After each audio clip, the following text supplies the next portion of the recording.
मित्रों, आज हम कृतियों के इस आलोचना पेज पर पुनः उपस्थित हैं और हर रोज की तरह आज हमारा विषय है हिंदी गज़ल और अनिरुद्ध सिन्हा। अनिरुद्ध सिन्हा हिंदी के नामचीन शायर हैं, प्रसिद्ध गज़लकार हैं, विचारक हैं, एक्टिविस्ट हैं। बिहार मुंगेर में रहते हैं और जो भी हिंदी पढ़ने वाला है, लिखने वाला है या जो पत्रिकाओं से जुड़ा है और और हिंदी की लेखन से और नवलेखन से जुड़ा हुआ है, वो अनिरुद्ध सिन्हा जी से परिचित न होगा और लगभग वही अपरिचित होगा कि जिसका हिंदी साहित्य से कोई सरोकार नहीं है। अनिरुद्ध सिन्हा लगभग 3 दशक से लिख रहे हैं और लगातार मुशायरों में जा रहे हैं, कवि सम्मेलनों में जा रहे हैं। वो केवल एक कलम से ही नहीं लिख रहे, वाचिक भी अपने लेखन को जाकर के जनता के बीच सुना रहे हैं। लोकप्रिय गज़ल कहने वाले शायरों में उनका भी नाम शुमार होता है।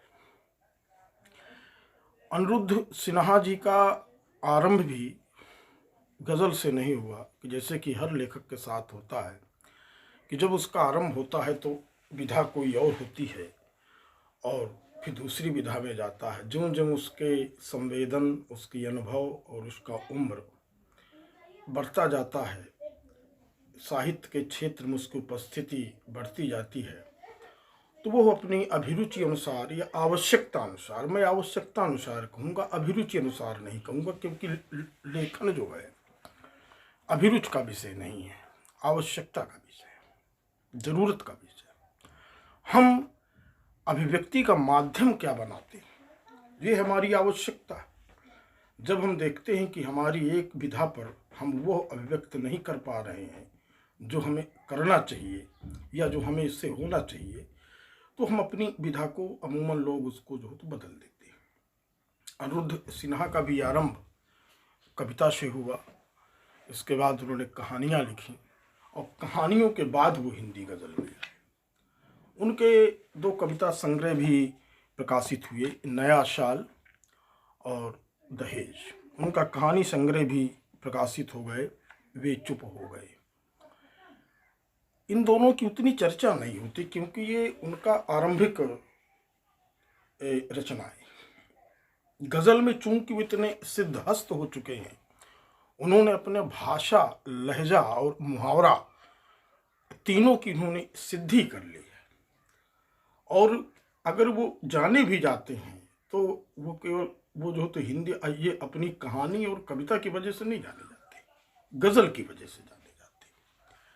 इसलिए अमूमन उनकी इन आरंभिक रचनाओं की कोई चर्चा नहीं होती है। दूसरा चीज, गज़ल के उनके कई संग्रह आए।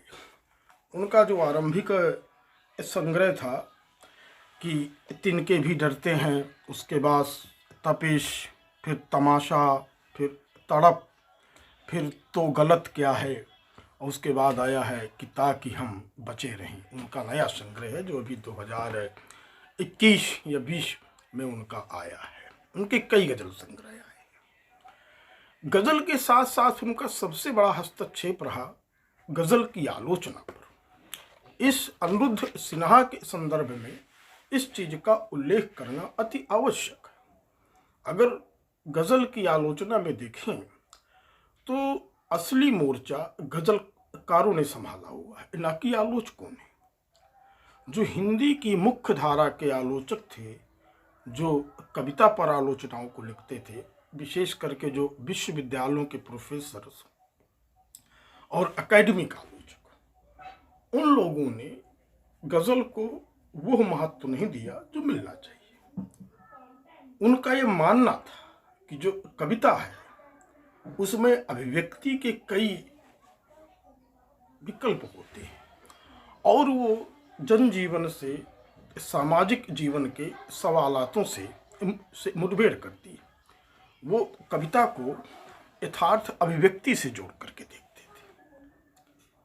अर्थात जो कविता में कहा जा रहा है वो यथार्थ कहा जा रहा है, और यथार्थवाद के ही कारण कविता को एक हिंदी का मेन स्ट्रीम माना गया, मेन धारा मानी गई जो कविता आजकल हमारी चल रही है। और अगर इतिहास खोजा जाए तो अधिकतर जो काव्य इतिहास की बातें हैं उसमें कविता ही मेन रही, चाहे नई कविता हो, अकविता हो, जनवादी कविता हो, प्रगतिशील कविता हो, कविताओं पर ही बातें होती रहीं, गज़लों पर बातें नहीं हुई। हालांकि गज़ल भी लिखी गई, ऐसा नहीं है। निराला ने भी लिखा, भारतेंद्र बाबू हरिश्चंद्र ने भी लिखा, शमशेर बहादुर सिंह ने भी लिखा, त्रिलोचन जी ने भी लिखा, दुष्यंत कुमार खुद हिंदी के बड़े कवियों में थे, उन्होंने भी लिखा। उन्होंने तो आरंभ किया और गज़ल को एक यथार्थवादी नज़रिया उन्होंने दिया।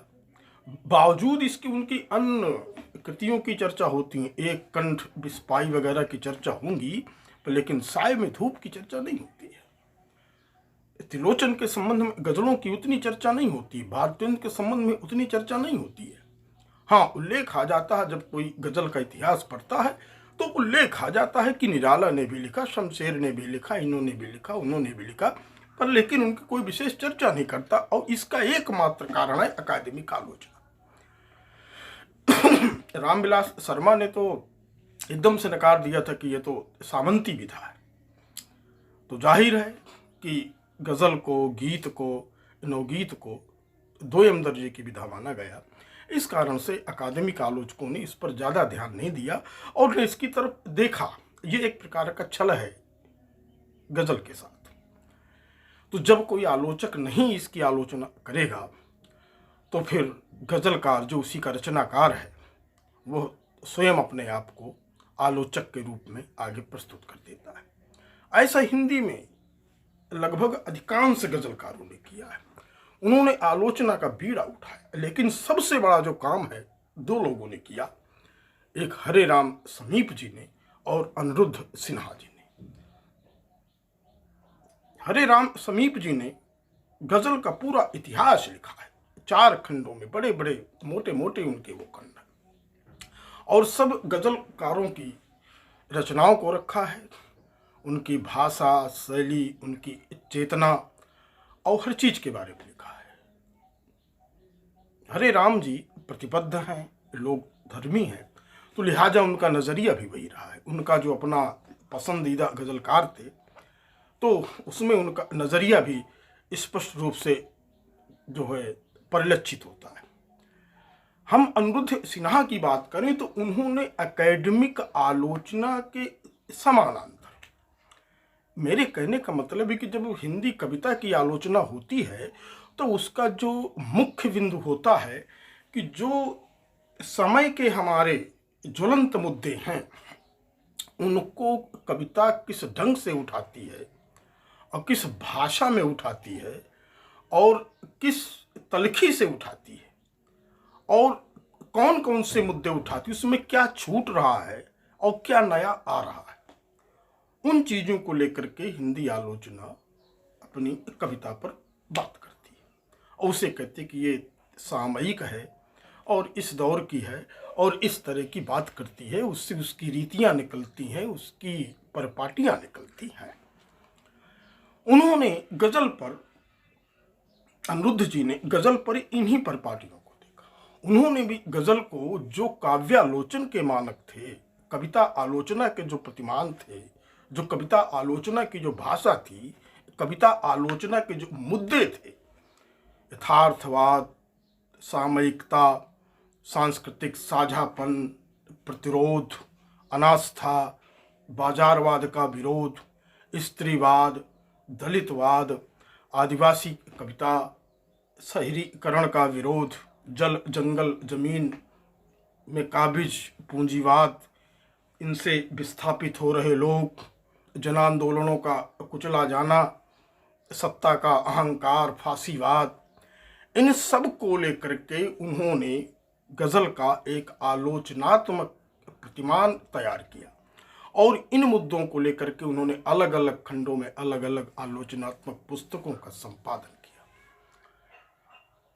गज़ल में गांव और नगर के सवाल, गज़ल में पर्यावरण के सवाल, गज़ल में संवेदना और भाषा का विकास आदि आदि उनकी आलोचनात्मक पुस्तकें और ये उल्लेखनीय पुस्तकें। तो जहां तक मैं समझता हूं कि अनिरुद्ध सिन्हा जी का लेखन तो है ही, पर लेखन से ज़्यादा उन्होंने गज़ल की आलोचना द्वारा जो उसे ये हिंदी कविता के समानांतर खड़ा करने की कोशिश की है, ये उनका बहुत बड़ा योगदान है। और आगे की जो आने वाली पीढ़ी है उसके लिए ये अनुकरणीय विषय हो सकता है। जहां तक मैं अनिरुद्ध जी को जानता हूं, गज़ल में उनका सबसे पहला जो मैं सवाल उठाऊंगा भाषा का। गज़ल में बहुत आपस में अंतर विरोध है, और ये अंतर विरोध भी हमारे समाज की देन नहीं है, ये राजनीति की देन है, सियासत की देन है। अंग्रेज़ों के समय से ही भाषाओं को लेकर के लड़ाइयाँ होती रहीं, कभी उर्दू की प्रधानता तो कभी शुद्ध हिंदी की प्रधानता।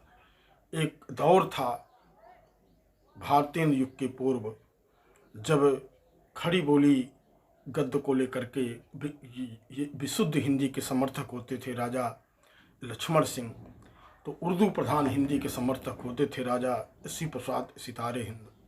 इनके बाद भारतेंद्र जी का युग आया, उसके बाद फिर हिंदी उर्दू की लड़ाई आरंभ हुई, और सबसे नकारात्मक ये बात रही कि हिंदी और उर्दू दोनों जबकि इसी देश की भाषा है, केवल लिपि का अंतर है, और दोनों को धार्मिक अस्मिताओं से जोड़ा गया। ये हिंदी को हिंदू से जोड़ा गया और उर्दू को मुस्लिम अस्मिता से जोड़ा गया, धर्म से जोड़ा गया। तो जब कोई चीज़ विवाद धर्म से आकर के जुड़ जाता है तो फिर उनमें एक प्रकार के समझौते के, एकता के, आपसीपन के की जो संभावनाएं हैं वो छीन होने लगती हैं, और लड़ाई इतनी बढ़ जाती है कि वो खाई बहुत बढ़ते बढ़ते व्यापक हो जाती है। यही हमारी हिंदी उर्दू में आज भी चल रहा है कि कुछ गज़ल का आज जब हिंदी में गज़ल लिखी जा रही है, देवनागरी में लिखी जा रही है, तो भाषा के प्रयोगों को लेकर के बहस है। कोई कहता है कि शुद्ध हिंदी में होना चाहिए, जो विशुद्ध संस्कृत निष्ठ हिंदी होती है उसमें होना चाहिए, उसी को नाम होता है हिंदी गज़ल। और कोई कहता है कि अगर उर्दू के भी गज़ल उसमें आते हैं शब्द तो उसमें आना चाहिए, और ये उर्दू प्रधान होना चाहिए, क्योंकि गज़ल की विधा उर्दू की देन है, अरबी फारसी की परंपरा से आई है, इसलिए उसमें उर्दू के शब्दों का होना बेहद आवश्यक।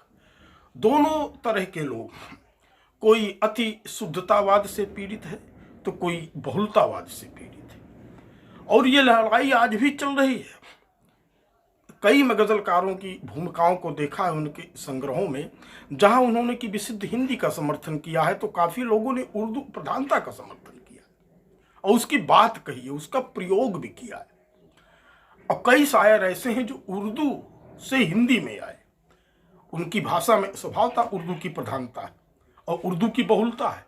ऐसे भी शब्द आ जाते हैं जो उर्दू के हैं और वो अबूझ, और हिंदी के कैसे के आई ये ऐसे भी गज़लकार हैं कि उनकी हिंदी भी अबूझ हो जाती है। ऐसे दौर में जब भाषा को लेकर के लड़ाइयाँ हो रही हैं, एक सामंजस्य की बात करने वाला, सामंजस्य को मुहावरा बनाने वाला और एक हिंदुस्तानियत की बात करने वाला एकमात्र गज़लकार हमारे पास हैं, वो हैं अनिरुद्ध सिन्हा। उन्होंने एक ऐसी हिंदी का समर्थन किया जो ना तो पूर्ण रूप में हिंदी है और न पूर्ण रूप में उर्दू है, उसे हम हिंदुस्तानी कह सकते हैं। वो भाषा जो हिंदुस्तान का आवाम समझता है और हिंदुस्तान का आवाम उसमें अभिव्यक्ति देता है, और वो भाषा आम नागरिक की भाषा है। उसमें ऐसे उर्दू के शब्द आए हैं और स्वाभाविक रूप से आए हैं जो हमारे जीवन में, कार्य व्यवहार में और हमारे आचरण में, रोजमर्रा की शब्दावलियों में जो आकर के जुड़ गए हैं, समाहित हो गए हैं, उनका हिंदीकरण हो चुका है। ऐसे उर्दू के अल्फाजों का प्रयोग भी है और ऐसी हिंदी का भी प्रयोग है जो लोक की है लेकिन आज हमारे बोलचाल की भाषा में है और फिर वो हमारे लिए अबूझ नहीं है। और उर्दू के भी वो शब्द हमारे लिए अबूझ नहीं है। एक ऐसी भाषा कि जिसको आम नागरिक बोलता है, आम नागरिक उसे समझता है, ऐसी भाषा का उन्होंने प्रयोग किया। ऐसी भाषा को हम हिंदुस्तानी भाषा कहते हैं। इसलिए मैं अनिरुद्ध जी को हिंदुस्तानियत का शायर कहता हूँ। और ये बड़ी बात है कि भाषा को लेकर के जो एक भेद डाला गया, भेद जो रखा गया, इस भेद को लेकर के बात करना और उसको लेकर के उदाहरण के रूप में आना एक बड़ी बात तो अपने आप में है। और इसी भाषा का समर्थन वो करते हैं क्योंकि गजल बोलचाल की विधा है। अगर हमको बोलना है तो सामने वाले को समझना है। बोलना ही महत्वपूर्ण नहीं होता कि हमने क्या बोला, किस भाषा में बोला। अगर हमारी भाषा ध्रुव है तो सामने वाला समझेगा कैसे। तो हमारी भाषा और हम जिसको समझा रहे हैं, जिसको सुना रहे हैं, उसकी भाषा में एक रूपता होना बहुत आवश्यक है। और इसी एक रूपता का नाम है हिंदुस्तानियत और हिंदुस्तानी भाषा। एक उदाहरण मैं दूंगा उनकी भाषा का। इंकार को समझो कभी इकरार को समझो, जैसे भी हो ए दोस्त मेरे प्यार को समझो। माना कि बहुत खास है तन्हाई तुम्हारी, बाजार में आए हो तो बाजार को समझो। सब झूठ लिखा है तो कोई सच भी मिलेगा, सब झूठ लिखा है तो कोई सच भी मिलेगा। अखबार से भागो नहीं, अखबार को समझो। इसमें जो उर्दू के शब्द आए हैं बहुत नॉर्मल शब्द हैं, हमारी बोलचाल की भाषा के शब्द हैं। और इसमें जो हिंदी भी आई है तो वो भी बहुत नॉर्मल शब्द है, हम सबके समझ के शब्द हैं। तो ये भाषा का उनका एक उदाहरण है कि ना तो अबूझ हिंदी है और ना अबूझ उर्दू है। और इस कविता वो प्रेम की बात करते हैं। ये प्रेम क्या है?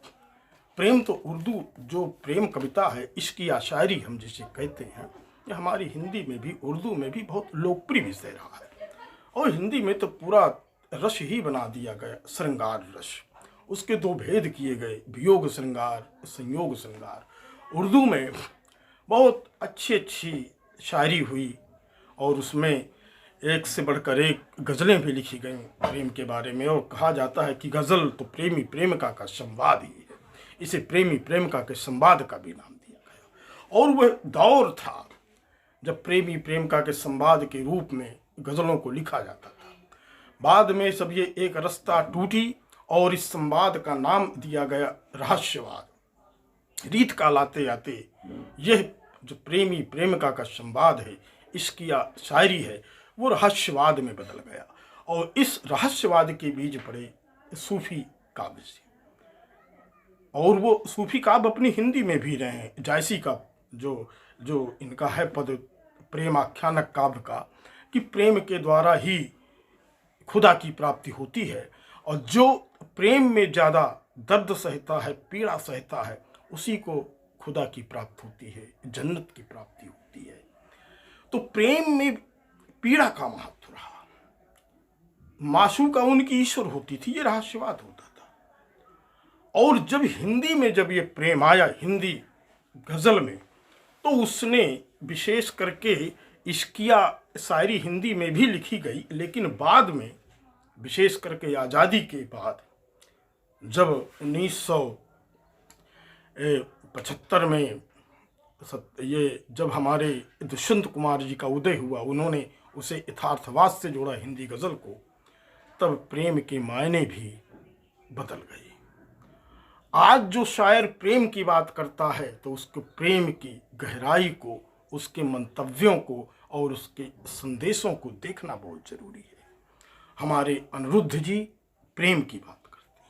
यह कहा जाए कि उनके पूरे लेखन का, गज़ल का लेखन है, जो पूरा लेखन आदि से लेकर के अंत तक वो बस प्रेम का ही स्थापत्य है, प्रेम का ही विन्यास है। अब ये प्रेम क्या है? कि जैसा भाषा के संदर्भ में हमने बताया कि वो हिंदुस्तानियत को लेकर के चलते हैं, तो प्रेम में भी वो हिंदुस्तानियत को लेकर के चलते हैं। वो प्रेम को आपसी एकता, भाईचारा, एक दूसरे के मिलन का प्रतीक मानते हैं और मानते हैं कि प्रेम से ही जब इंसान का इंसान से भाईचारा होता है तब इस देश का विकास होता है, मुल्क का विकास होता है, हमारी एकता की मजबूती होती है। और जब हमारा आपसी प्रेम होता है तो बाहरी कोई भी आताताई आए, चाहे पूंजीवाद आए, चाहे कोई कंपनी का शासन आए या कोई भी आए, तो हमें अलग अलग एकदम नहीं कर सकता। तो जाहिर है कि आज का दौर उस प्रेम को नष्ट किया गया, उस भाईचारेपन को नष्ट किया गया। जो हमारी संस्कृति थी, गंगा जमुनी तहजीब, उसमें कभी भाषा के नाम पे लड़ाया, उसमें कभी धर्म के नाम पर लड़ाया, कभी हमको मंदिर मस्जिद के नाम से लड़ाया और हम आपस में लड़ते गए। और इस देश में पहले अंग्रेज़ों ने आकर के कब्जा किया, उसके बाद हमारी निजी कंपनियां आ गई हैं। आज हमारा आर्थिक उदारीकरण जो हो तो लागू हो गया है। विश्व की बड़ी बड़ी कंपनियां आकर के हमारे जंगलों में, खेतों में और हमारे बाजार में आकर के काबिज हो गई हैं। आज इस बाजार ने आदमी को मूल्यहीन कर दिया है। आज हमारी पूरी संस्कृति नष्ट होती जा रही है और हमारे पास जो शेष था, जो कुछ बचा हुआ था, जो हमारी प्रकृति थी, हमारी सोच थी और जो हमारी थाती थी, संस्कृति थी, वो सब का सब आ जा करके नष्ट होता जा रहा है इस बाजारवाद के कारण। तो इस बाजारवाद के खिलाफ अगर हमें संघर्ष करना है तो केवल प्रेम से किया जा सकता है। इसे कहते हैं कि प्रेम मूलक संघर्ष। इनकी जहाँ जहाँ भी अनिरुद्ध जी के पास मोहब्बत शब्द आया है, जहाँ प्रेम की बात आई है, जहाँ की मिलने जुलने की बात आई है, वहाँ हमेशा ये विद्रोह की बात आई है, बगावत की बात आई है। अनिरुद्ध जी इस मामले में बगावत के कवि हैं, अदावत के कवि हैं। अदावत वो सत्ता से लेते हैं। मैं उनके प्रेम पर मैं कुछ गज़ल आपको बताना चाहूँगा जो कि बड़ी शानदार है उनकी इन भावनाओं को समझने के लिए। उनकी एक है गज़ल कि अनमोल है ये गुहर इसे आजमाइए, अनमोल है ये गुहर इसे आजमाइए, माथे पे अपने देश की मिट्टी लगाइए। कुछ फूल भी मिलेंगे मोहब्बतों की राह में, कांटे हैं जितने पहले उनको तो हटाइए। वो जानते हैं कि मोहब्बत का रास्ता बड़ा कठिन होता है, वो संघर्षों का रास्ता होता है। अपने देश की मिट्टी को अपने माथे पे लगाइए और प्रेम की राह पर बढ़ जाइए। ये प्रेम है उनका। वो प्रेम नहीं जो एक माशूका वाला प्रेम होता है, हाय हाय वाला प्रेम होता है और प्रेम की पीर वाला प्रेम होता है, वियोग का प्रेम होता है। ये वो प्रेम नहीं है। ये इंसानियत का, इंसानियत से प्रेम है, मनुष्य का मनुष्य के साथ प्रेम है। आगे वो कहते हैं अपनी एक गज़ल में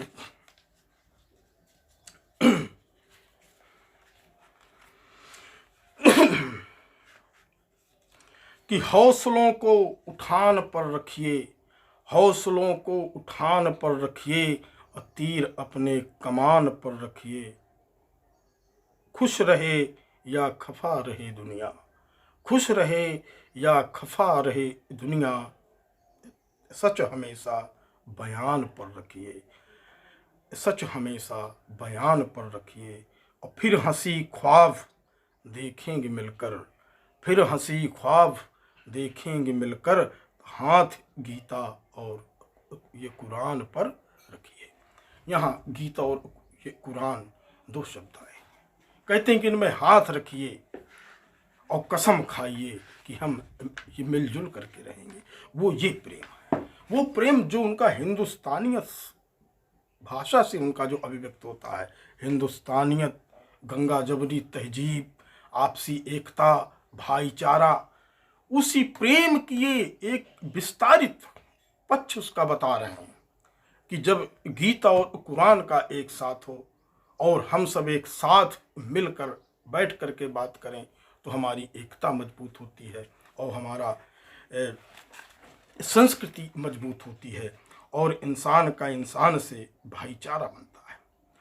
आगे वो कहते हैं ऐसा नहीं है कि वो खाली वो जो प्रेम का एक विश्लेषण कर रहे हैं, वो प्रेम का विश्लेषण ही नहीं करते, वो प्रेम को एक बगावती अंदाज भी देते हैं। वो कह देते हैं कि प्रेम जो हमारा आज नष्ट किया जा रहा है सत्ता के द्वारा, बाजार के द्वारा। जी हाँ, हमेशा इंसान और इंसान के बीच जो मतभेद होते हैं, जाति मतभेद, धार्मिक मतभेद, ये सत्ता द्वारा पैदा किए जाते हैं। एक उदाहरण के तौर पर मैं आपको देना चाहूँगा, इस देश में जब 1991 में आर्थिक उदारीकरण लागू हुआ, देश की प्रगतिशील ताकतों ने, लोगों ने इसका विरोध किया, आंदोलन हुए। उन आंदोलनों को तोड़ने के लिए और बाजारवाद का मार्ग निष्कंटक करने के लिए कुछ राजनीतिक ताकतों ने, सियासतदारों ने फिर हिंदू मुस्लिम को लड़ाया, एक जात को दूसरी जात से लड़ाया, आपस में सबको लड़ाया, भाषा की लड़ाई लड़ाई, धार्मिक फिर मंदिर मस्जिद की लड़ाई, और इस लड़ाई में आपस में सब लोग लड़ते रहे, बाजारवाद अपना पैर फैलाता गया। आवाज उसका नतीजा है कि इस बाजार के आगे इंसान की कोई अहमियत नहीं है। इंसान बाजार का एक केवल उपभोक्ता बन करके रह गया। वो इंसान नहीं है, उपभोक्ता है। अगर उसकी उपयोगिता है कि वो बाजार के अनुकूल रहे, अगर वो बाजार के प्रतिकूल जा रहा है तो बाजार उसको एक किनारे खड़ा कर देता है, वो अकेला खत्म हो जाता है। संघर्ष करते करते जो बाजार के अनुकूल है वही उपयोगी है, और जो बाजार के प्रतिकूल है वो अनुपयोगी है, उसे बाहर कर दिया जाता है प्रचलन से। जैसे कहते हैं कि जो अच्छा सिक्का खोटे सिक्के को बाहर कर देता है, तो जो बाजार के अनुकूल नहीं है वो खोटा है, उसको बाहर कर दिया जाता है। तो जाहिर है कि जब आपसी प्रेम खत्म हो गया, आपसी एकता नहीं रह गई, तो सत्ता और पूंजी का जो गठजोड़ है वो इंसान की पीड़ाओं के लिए, उसके दुखों के लिए, दर्दों के लिए, उसके सपनों के लिए एक संकट बन करके उपस्थित हो जाता है। तो कोई भी लेखक हो, कोई भी कवि हो, ऐसी स्थिति में वो बगावती हो जाता है, आलोचना करने लगता है, प्रतिरोधी हो जाता है। अनिरुद्ध भी इसी अवस्था को देख रहे हैं और वो अपने लेखन में करते भी हैं। उनकी एक शेर मैं आपको सुनाना चाहूँगा। इजहारे मोहब्बत की जो हिम्मत नहीं करते, इजहारे मोहब्बत की जो हिम्मत नहीं करते, वे लोग जमाने से बगावत नहीं करते। अर्थात जो मोहब्बत के इजहार की हिम्मत नहीं कर सकते, तो वो लोग जमाने से बगावत भी नहीं कर सकते। अर्थात यह विद्रोह वही लोग करेंगे जिनके अंदर की मोहब्बत है, और मोहब्बत को इजहार करने का जज्बा है, ताकत है। ये वो लोग नहीं कर सकते हैं कि जिनके अंदर नफरतों का साम्राज्य है, जो एक भाई को दूसरे भाई से लग कर देते हैं, एक भाषा को दूसरी भाषा से लड़ा देते हैं, एक धर्म को दूसरे धर्म से लड़ा देते हैं, गीता को कुरान से लड़ा देते हैं। ऐसे नफरती लोग, जिहादी लोग इस देश का विकास नहीं करेंगे। वो कभी बगावत नहीं कर सकते हैं, वो कभी परिवर्तन की लड़ाई नहीं लड़ सकते हैं। अपनी एक गजल में वो कहते हैं, उसको मैं अवश्य रखना चाहूँगा। बारहा लाजवाब आता है, बारहा लाजवाब आता है, जख्म देकर जो ख्वाब आता है, जब लोग मोहब्बत से मिलते हैं तब वहाँ इंकलाब आता है। ये उसी की अगली कड़ी है कि जब लोग आपस में मोहब्बत से मिलते हैं, उनके संवाद होते हैं, अपने अपने दुखों का एक ट्रांसफरेशन होता है, तभी इंकलाब होते हैं। अर्थात ये प्रेम मूलक विद्रोह की, बगावत की एक पीठिका है, जो अनिरुद्ध सिन्हा जी के इन कविताओं में आराम से देखा जा सकता है। उनके पूरे कविता संग्रहों में आप इस मोहब्बत और प्रेम, इन सब को देखेंगे। इसलिए वो कहते हैं अपने पाठक से कि हम कभी प्यार की बारिशों में रहे, रंज के आंसुओं में नहाए कभी, हम कभी प्यार की बारिशों में रहे, रंज के आंसुओं में नहाए, कभी दर्द कहते हैं किसको पता तो चले, वो हमारी गज़ल गुनगुनाए तो कभी। आखिर हम प्यार की बारिशों में भींगे, रंजो गम में भी नहाए हैं। क्या होता है दर्द वो लोग क्या जाने जो फत्ता में बैठे हुए हैं, वो कभी हमारी गज़लों को गुनगुना करके देखें कि ये कौन से दर्द से लिखी गई हैं। और वो दर्द है आपसी प्रेम का, मोहब्बत का, भाईचारा का, जो आज तोड़ा जा रहा है, खंडित किया जा रहा है। इस प्रेम के खंडन के पीछे जो सबसे बड़ी कारण है, उन्होंने दो चीज़ों को रखा है। एक तो रखा है राजनीति को और दूसरा रखा है बाजार को। राजनीति तो सबसे बड़ा कारण है कि जैसा कि मैंने आपको बताया कि राजनीति ही इंसान और इंसान के बीच में भेद पैदा करती है। तो वो तो सियासतदारों से दो दो हाथ करने को तैयार हैं अनिरुद्ध सिन्हा। वो सियासत पर इतनी बेबाकी से बात करते हैं, उनको ललकारते हैं, उनको दहाड़ते हैं, उन पर चिल्लाते हैं और वो डायरेक्ट उन पर एक आक्रामक रवैया भी अपनाते हैं। बाजार पर भी वो हमला करते हैं। और उन्होंने इस चीज़ को अपने कई गज़लों में कहा है, जहाँ पर उनका कि सियासतदारों पर एक प्रकार की अनास्था है। और यह अनास्था उनकी लोकतंत्र के प्रति है, क्योंकि यह अनास्था, क्योंकि हम जिन प्रतिनिधियों को चुनते हैं वो जाकर के सत्ता में बैठते हैं और उनका उत्तरदायित्व जनता के प्रति है, उसकी संस्कृति के प्रति है, उसके दुखों और सुखों के प्रति है। पर लेकिन वो अपना उत्तरदायित्व उन लोगों के लिए निर्वहन करते हैं जो इस समाज में काबिज होना चाहते हैं, लोगों के हिस्से का धन लूटना चाहते हैं, लोगों को आपस में लड़ाई रखना चाहते हैं। तो ऐसे लोगों को लाने का, बढ़ाने का, मजबूत करने का जो काम करती है सत्ता करती है, और जो सत्ता में बैठे हैं उनकी वो आलोचना करते हैं। तो लोकतंत्र के प्रति जो अनास्था का भाव है, जो हमने आज़ादी के बाद जो सपने देखे थे, लोकतंत्र के प्रति जो आम आदमी की सोच होती है, जो संविधान के प्रति आम आदमी का चिंतन होता है, जब वो चीज़ें टूटती हैं, खंडित होती हैं, तब आदमी के अंदर अनास्था का भाव पैदा होता है। और यह अनास्था का भाव अनिरुद्ध सिन्हा में देखा जा सकता है। मोह से दंसित समर्पण के प्रबल प्रतिवाद से, पाप अपना धो रही सत्ता महज उन्माद से। अर्थात ये जो सत्ता है, इसने बहुत से पाप किए हैं और ये अपना पाप केवल उन्माद से धो रही है। अर्थात उन्माद का मतलब होता है एक प्रकार का एक आक्रामक वातावरण, कि लोग उत्तेजित होकर के एक दूसरे पर आक्रामक हो जाएं, एक दूसरे की हत्या कर। अर्थात वो अपना उत्तरदायित्व, उसका जो उत्तरदायित्व था लोगों को रोजगार देना, उनकी रक्षा करना, आज उस कार्य में वो अपने आप को असफल पा चुके हैं। और इस असफलता को छिपाने के लिए वो उन्माद का सहारा ले रहे हैं। तो आगे वो कहते हैं कि प्रश्न संसद में उठे जो तोड़ कर सारी हदें, वो इंतजार कर रहे हैं कि एक ऐसा सवाल उठना चाहिए संसद में जो सारी हदों को तोड़ दें। और ऐसे सवाल को देखने के लिए, सुनने के लिए हमारी आंखें आज पथरा गई हैं। बिल्कुल वैसे ही वो कहते हैं कि देख कर पथरा गई आंखें मुखर संवाद।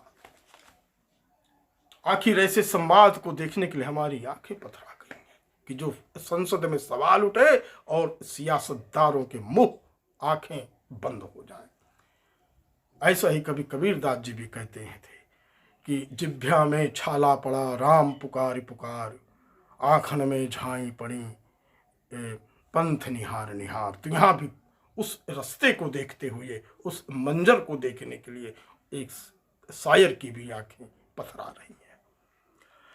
अपनी सियासत के हमलों के दौरान उन्होंने कभी भी मैं जैसा कि उन्होंने सब पर तंज किया है और अपने बगावती तेवर भी उन्होंने दिखाए हैं अच्छे ढंग से। उसमें उन्होंने कहा है कि हमारी जो मूलभूत समस्याएं हैं, जो हमारी दिक्कतें हैं, गरीबी, अकाल, बेरोजगारी, लूट, शोषण, हर चीज का वो जिक्र करते हैं। जब सियासत पर हमला करते हैं तो केवल मोहब्बत ही उनके पास नहीं होती, हालांकि मोहब्बत का वो औजार है उनके पास, जो कि एक बगावती औजार है। अगर वो विद्रोह कर रहे हैं तो उसके पीछे जो सबसे बड़ी ताकत है वो मोहब्बत है, वो प्रेम है।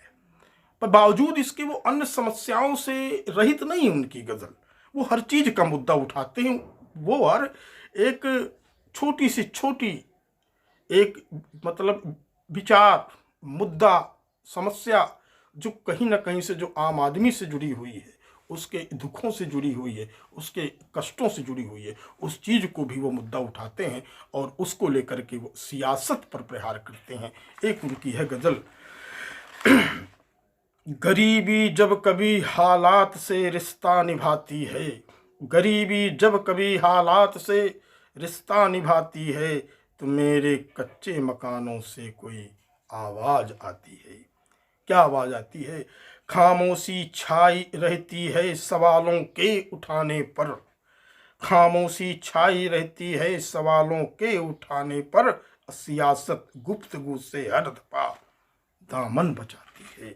और ये जो राजनीति है, आपसी बहस और आप फिर हमारी आवाज को सुनने से अपना दामन बचा रही है, ये भी एक सियासत पर हमला है कि हम जब कभी अपनी गरीबी पे रोते हैं, अपनी हालात पे रोते हैं, तो हमारे उस जो रोने को देख करके वो अपना दामन बचा करके निकल जाते हैं, एक किनारे होकर के निकल जाते हैं। ऐसा अनिरुद्ध जी का ये कहना है। और ये उन्होंने हकीकत कही है कि आज जो राजनीति ने अपना जो ये पक्ष छोड़ा है और एक अलग ढंग से ये गए हैं और अलग ढंग से राजनीति व्यवहार कर रही है कि मानो ये देश उसका नहीं है, ये लोग उसके नहीं है, उससे तो हर शायर खपा है, हर कवि खपा है। और हिंदी में आज से नहीं, हिंदी कविता में तो 70 के दशक से अनास्था का रूप चल रहा है कि जो कि लोकतंत्र पर जो मतलब उसकी जो खामियां हैं, जो हमारा 3 स्तरों का लोकतंत्र है, इसमें हुए भ्रष्टाचार, अराजकता, इसका बुर्जुआवादी रूप, और इसमें ये बाहुबल का प्रयोग, धन बल का प्रयोग, अब तो आकर के बिल्कुल जो हमारा इलेक्शन है, मीडिया है, जनतंत्र है, टीवी है, ये सब आकर के आज कारपोरेट के हाथ में खिलौना बन चुका है। क्या इसको कभी नहीं देख रहा?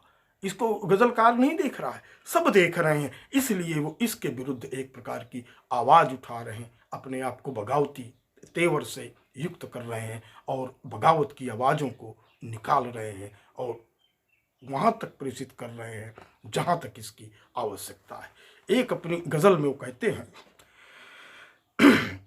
देश बदला है जिस तरीके से अब नया संविधान आएगा। देखिए, कवि का एक विद्रोह उस संविधान के बदलने की आशंका भी कर रहा है, जो आज की जा रही है, जो आज के दौर में की जा रही। और ऐसी गजल पढ़ने के बाद भी हम कहें कि गजल कविता की अपेक्षा द्वितीयक है, जो यथार्थ नहीं दे सकती, जो समय के सवालों के साथ मुठभेड़ नहीं कर सकती, केवल फॉर्मेट के आधार पर किसी भी विधा को, रचना को एक प्रकार से अनुपयोगी मान लेना, उसको साहित्य से बाहर कर देना, एक प्रकार का आलोचकीय फांसीवाद है। और हमारे एकेडमिक आलोचना ने इस फांसीवाद का जो उपयोग है 1950 से अब तक लगातार करते जा रहे हैं। यही कारण है कि आज आलोचना, ये गजल आज हिंदी कविता की समानांतर आकर के डट करके खड़ी हो गई है और कह रही है कि हम आपसे कहीं आगे हैं और आपसे ज़्यादा अच्छे ढंग से अधिक लोगों तक अपनी बात पहुंचाने की क्षमता रखते हैं। क्योंकि गज़ल एक बतकही का विषय है, कहने का विषय है, वो कही जाती है और जब कहा जाता है तो उसके सामने केवल श्रोता होता है, पाठक नहीं होते। इसलिए मंच है, मुशायरे हैं और कही जा रही है, लोग गुनगुना भी रहे हैं। ऐसी कोई कविता जो सीधा जनता को संबोधित करे, वो जनता के लिए भी मुहावरा बन जाती है, उनके लिए एक लोकोक्ति बन जाती है। तो ये जो गज़ल है अनिरुद्ध जी की, इसको मैं सुनाना चाहूँगा कि वो आशंका जो आज के दौर में की जा रही हिंदी कविता में, उसको उन्होंने गज़ल में अभिव्यक्त किया है कि देश बदला है जिस तरीके से, अब नया संविधान आएगा, चांद को कर हटों में रहने दो, एक ताजा विहान आएगा, लाश पर फेंकने वाले नहीं, लाश पर फेंकने कफन केवल, लाश पर फेंकने कफन केवल, न्याय फिर बेजुबान आएगा। जब इस देश के लोग लाश में तब्दील हो जाएंगे, तब कफन फेंकने के लिए न्याय की व्यवस्था आएगी। इससे भीषण आक्रोश जो संविधान को नष्ट होने की बात कर रहे हैं, जो न्याय के खत्म होने की बात कर रहे हैं, आदमी को लाश में तब्दील होने की बात जिस कविता में कही जा रही है, और वो केवल आक्रोश के साथ ही नहीं कही जा रही, बगावती तेवर के साथ कही जा रही है, और ये अनिरुद्ध सिन्हा कह रहे हैं, तो हम कैसे कह सकते हैं कि हमारी गज़ल कविता के बराबर नहीं है, उसमें अभिव्यक्ति करने की क्षमता नहीं है, यह कविता से कमतर है, वो कतई नहीं है। अनिरुद्ध सिन्हा का पूरा साहित्य आप उठा लीजिए, उनका गज़ल संग्रह जहाँ पर राजनीति को प्रहार करते हैं, और हर जगह वो जा कर के, मतलब चाहे राजनीति हो या बाजार हो, वो हर जगह जा कर के प्रहार करते हैं। बाजार पर भी वो प्रहार करते हैं। वो कहते हैं कि हमारी चूक हुई है कि बाजार आ गया है। एक जगह वो कहते हैं कि ऐसा असर हुआ है सियासत के खेल में, ऐसा असर हुआ है सियासत के खेल में, सपने जो सवाल थे वादों में ढल गए। आगे कहते हैं कि हम दूसरों के सामने बौने बन रहे, और साए हमारे धूप से आगे निकल गए। अर्थात हमारा सियासत के खेल में एक ऐसा असर हुआ है, अर्थात कि राजनीति ने एक ऐसा असर डाला है इस बाजारवाद को ला करके, भूमंडलीकरण को ला करके, कि बाजार के आगे आज हम बौने हो गए। और इतने बौने, अर्थात आदमी बौना हो गया है, आदमी अर्थात इंसान बौना हो गया है, और इतना बौना हो गया है कि उसके आगे उसकी छाया जा कर के निकल रही है, कि आदमी से ज़्यादा उसका जो छाया है, आदमी से ज़्यादा उसकी जो छाया है वह लंबी होती जा रही है। आदमी नहीं लंबा हो रहा, उसकी छाया लंबी हो रही है। आदमी बौना होता जा रहा है, और उसकी जो अनुकृति है, उसकी जो प्रतिकृति है, जो बाजार तैयार कर रही है आदमी जैसा मशीन, वो छाया आज लंबी होती जा रही है। और यही नहीं, उन्होंने आगे जो हो तो लिखा है इस बाजार पर हमले की उनके कई गज़लें हैं, जो अभी तो एक तो हमने आपको सुनाया ही है। आगे वो कहते हैं कि सियासत है, जहां बाजार है वहां उनकी सियासत है, और वो इन सब पर प्रहार करते। क्यों करते हैं? अब क्यों बगावती तेवर अपनाते हैं? वो सीधा सीधा सियासत की आंख में आंख डाल करके बात करते हैं। अनिरुद्ध सिन्हा, उनकी गज़ल है, आंखों में लहू दिल में जो कांटा नहीं होता, तो फिर तुमसे अदावत का इरादा नहीं होता। अर्थात आँखों में अगर खून न होता, अर्थात आक्रोश न होता, हम अपने समाज को न देखे होते, अपने परिवेश को न देखे होते, अपनी परंपरा को न देखे होते, अपने देश के भाईचारे को न देखे होते, अपनी मोहब्बतों में न जिए होते, और आज अगर वो खंडित हो गया है, आज हम पीड़ा में हैं, आज हम जो हमारे बीच का भाईचारा है, गंगा जमुनी तहजीब है, अगर वो ख़त्म हो गई है, इसके पीछे जो हो तो कारण केवल सियासत है। और वो आक्रोश जो हमारे खंडित होने का है, आज आंख में लहू बन करके बह रहा है, दिल में कांटा बन करके चुभ रहा है। आंख का लहू, इसी की बात गालिब ने कभी की थी कि रगों में घूमने फिरने के हम नहीं कायल, जो आंख से न टपका वो लहू क्या है। आज उसी लहू की बात अनिरुद्ध सिन्हा भी कर रहे हैं कि हमारे आंख में लहू है, हमारे दिल में कसक है। आगे की पंक्ति में वो कहते हैं, इतना तो बताओ यह किस सियासत तेरे घर में, इतना तो बताओ कि या घर में तुम्हारे जो तो राजनीति है, तो मेरे घर में अंधेरा क्यों है। ये अंधेरा भी सियासत ने पैदा किया है। उन्होंने अपने अपने घर में उजाले किए हैं और आवाम के घरों में उन्होंने अंधेरे पैदा किए हैं। यह अनिरुद्ध सिन्हा का संपूर्ण रचनात्मक स्थापत्य है।